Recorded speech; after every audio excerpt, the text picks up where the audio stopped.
Good afternoon, this is Jeff with Sewer Tech Northwest. We are at 20269 Southwest Tenino Court here in Tualatin. We are gaining access to the sewer line. We're checking the overall condition and serviceability of the sanitary sewer line, dropping into a 3-inch ABS cleanout in the crawl space of kind of the garage addition area. I'll show that when we come out here at the end. We're going to zero out, off we go. This is a house I scoped about a year and a half ago. There were some roots at one point back then, so we'll see if they're still there, if they've been corrected or not. And we swapped over to PVC right as we dropped in.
All right, so we've swapped to PVC, then back to ABS.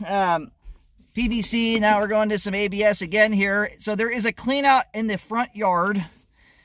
The reason we're going to this access point here is that clean out there is directional. It forces you one way. Now we're getting into concrete pipe.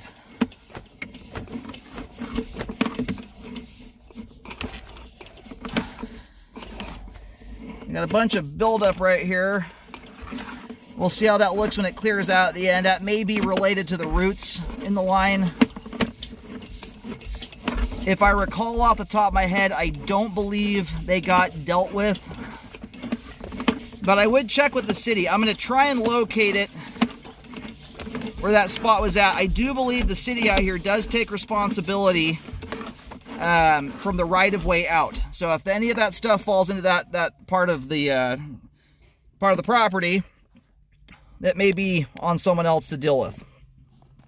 We're going to let the line drain out while we go locate the camera head here, and we'll pull back and take a better look.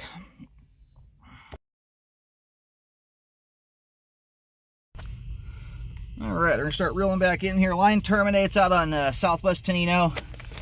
The line does essentially a straight shot all the way out.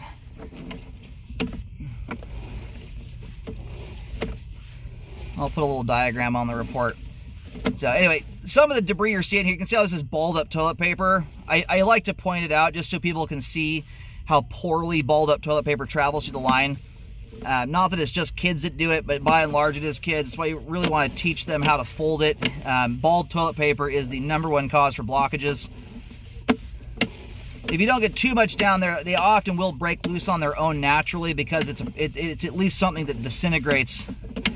But it's a very common cause for blockages, so it's a good living practice to fold your toilet paper. It moves a lot nicer to the line and doesn't pile up in the same way. So the root intrusion that I found out here last time was it was the joint in the concrete, or first concrete pipe joint right after the transition from ABS to concrete. And in fact, that might be it right now. Let's see if we're at the transition joint. My foot counter, I'm using a different camera, and these all zero out slightly different than one another. Last time I was out here is at about 40 feet, but that's the joint right there where the roots came through. So my guess is there's still an exposed root hair you can see coming through there. I've seen these roots in their more natural state. This is not what they typically look like unless you're maintaining them.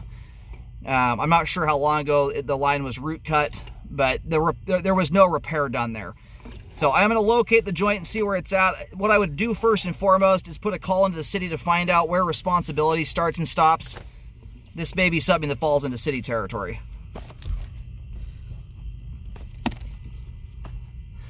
And what I recommended last time, just because the line it's a very deep sewer line, the difficulty in getting to it warrants at least looking into the prospect of an epoxy liner. You've got a nice big 4-inch ABS cleanout out front to use for an access point. So it's a good candidate for that type of repair process. The line still has good slope and grade. But what I would do here, if any of this concrete pipe falls into homeowner responsibility, what I would do is if you're going to epoxy line especially, line everything within responsibility. Even if it's another 4 feet, 5 feet past this point, liners become far more cost effective the more length you go. When you do that kind of repair process, it also creates a jointless pipe product, so you have less chance for roots to penetrate back through them. You know, there's always the risk of that happening after repair is done. So I would look into that type of repair, should it be necessary, or at least fall into homeowner responsibility. And I'm using green marking paint. I'll mention the depth location here in just a second. Alright, so you'll see a green X marking. It's very near the exterior cleanout. Getting around 9 feet deep there. Way the heck down there. And where that's at, I'm not sure if that's at the right of way yet. You have to contact the city on that. But I would line everything from the transition joint, and or if you do a dig style repair, I mean, ideally, if you go to that effort of digging a hole that deep, I generally don't recommend you leave anything in responsibility that's concrete pipe, especially when there's trees around, active root systems. I hate to see a root intrusion plow through this thing and some other pipe joint down the road. And I say that from this standpoint. I've cambered over right around or over 25,000 lines at this point. Concrete pipe is far more susceptible to other pipe materials. The joints are grouted, and that grout slowly but surely wears out over time. That joint right there is slightly out of whack. It's so minor it's not going on my report. Anyway, it behooves you, if you're going down to those depths, whether you're digging or doing a liner, I recommend updating everything within responsibility.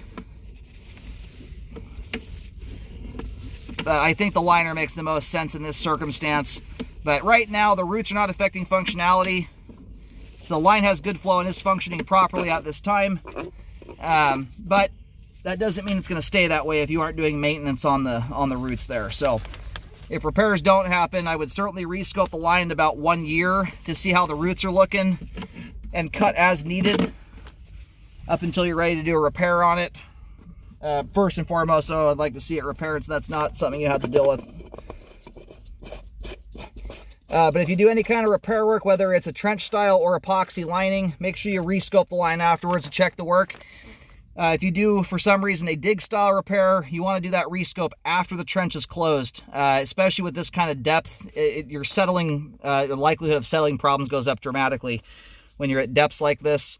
So you want to make sure that you don't have any bellies or anything like that going on, or settled pipe. And it's a very common thing to happen, unfortunately, during repairs if that ground doesn't get recompacted properly.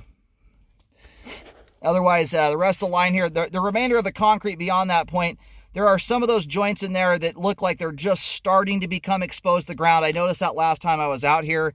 There's a little bit of dirt staining at them. So they're in their infancy right now of being exposed to the ground. But all those things put together, just the mere fact that you have to get down to those depths like that is a good reason to extend that repair as far as you can within homeowner responsibility, just so it's something you're not having to deal with again down the road. But right now, that joint's the only spot that has the potential to cause flow problems. Right now, line has great flow.